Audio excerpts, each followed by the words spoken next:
Welcome to our energy forecast and contemplation. Sabine. I'm Juna. And we're from Synergy in Motion, where it's all about empowering you to live true to you. And like every week, we are bringing you a piece of wisdom, something to contemplate, to play with, to explore. And this week is the end of the relationship series and the beginning of something new. And I find it very juicy. Yeah. So we what we're inspired by is human design, gene keys, and the I Ching. And what we've been diving into in the last few days, November 1 to 5, is the 44th gate in human design. And it's called coming to meet or encountering in the original I Ching language. So it is, how do you come to meet someone else? How do you come to meet the other? And it's really fitting, as Sabina said, we're winding down this quarter on duality, bonding, relationships. And it's highlighting, how do you come to meet the other? So Ra Uru Hu, the founder of human design, said about the 44th gate or the 44th hexagram is, the success of any interaction is based on the absence of any preconditions. Say that again. So the success of any interaction is based on the absence of any preconditions.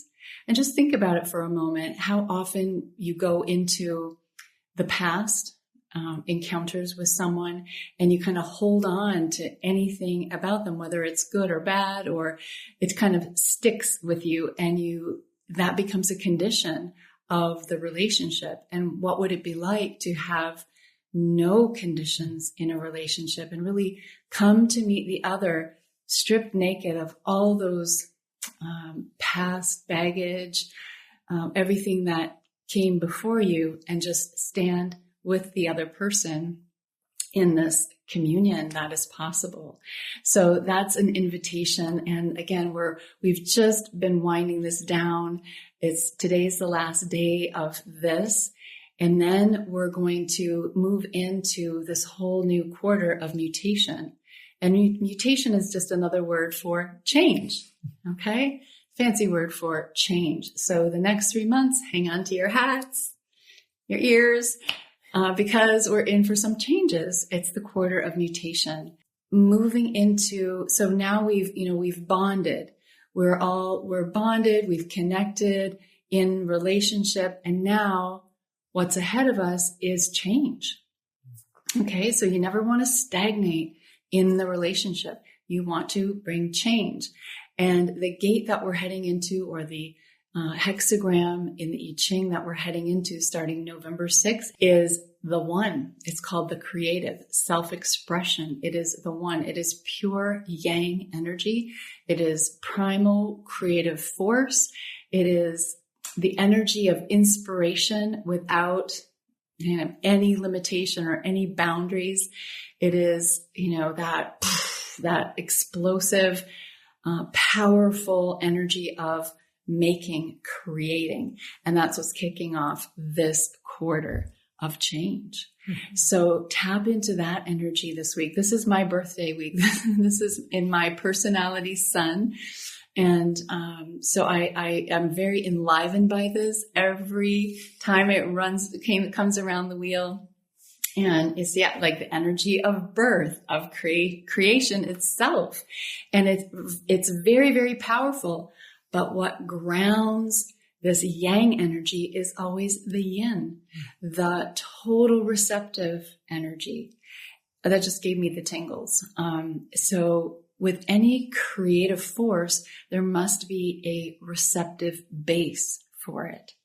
So really, we want you to contemplate that this week. Like, what is birthing within you? What wants to come out? What wants to change? What is new that wants to come out? And yet go into that, that container. We talked last week about this vessel. There's a vessel, there's a receptivity that's also available to you this next week as you contemplate this creative energy and might experience it in your own life or see it happening around you.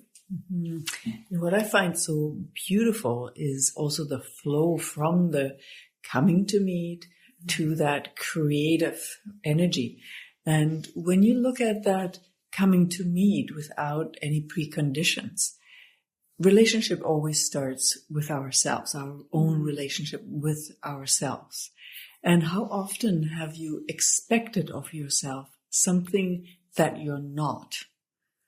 Where you thought you have to be someone or something or do something that just didn't feel right, but it was the conditioning of the environment, what is expected.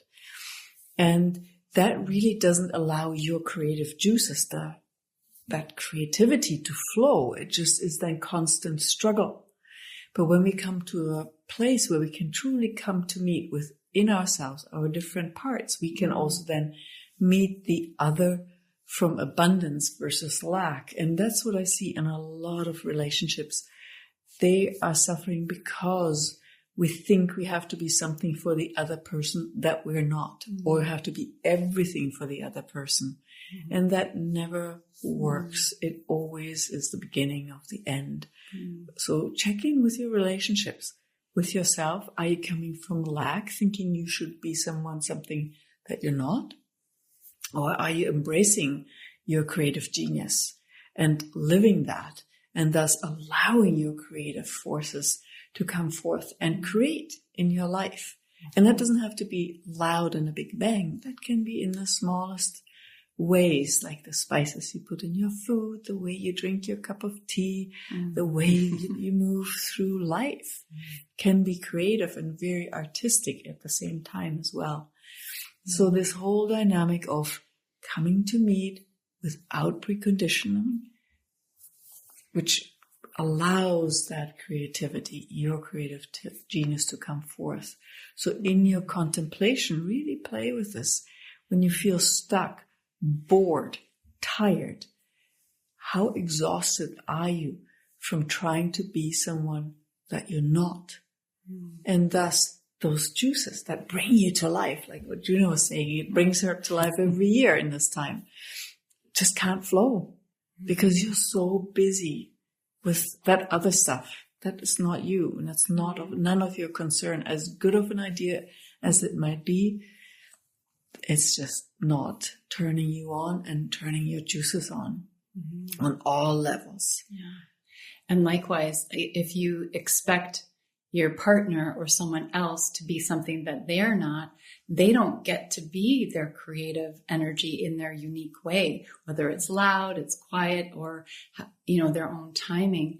So it's really, I love that, like what you said, that just the 44 into the one where we, just meet each other without all of these conditions. What would that be like? What a world would that be if we could meet one another without the conditions and just to see the other person as they are in the moment. And,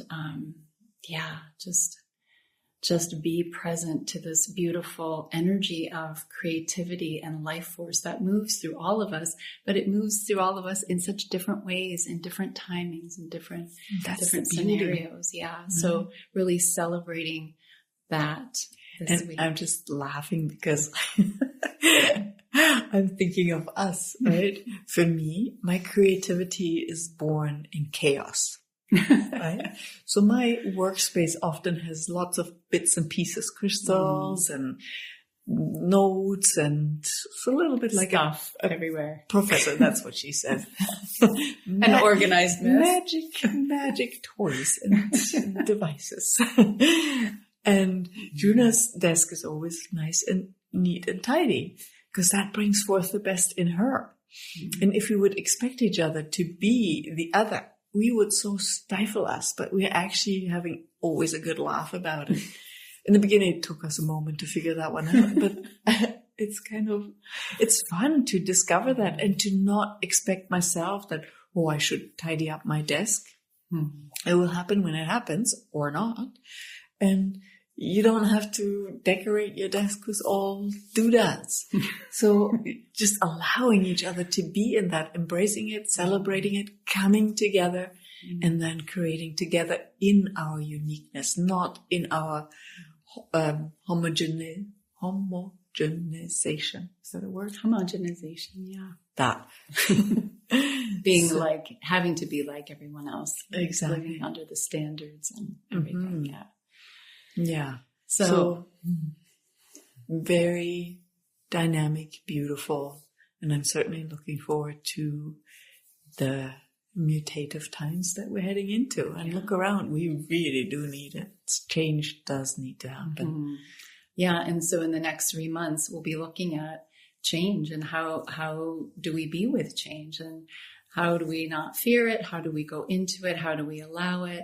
And with every one of the hexagrams that we go through every week, there's just a little, there's another facet or a lens that we look through to get a little bit more information, awareness, energy about how we can be with mutation and change. And we are the agents of change, and change is happening to us, through us, all around us.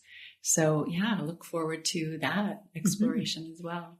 And as always, if you are looking for more support, we do have many different offerings that can support you to really live true to you. Yeah, that's what we do. Check out our website. All right. Thank you so much for joining us this week, and we will see you next time. Bye.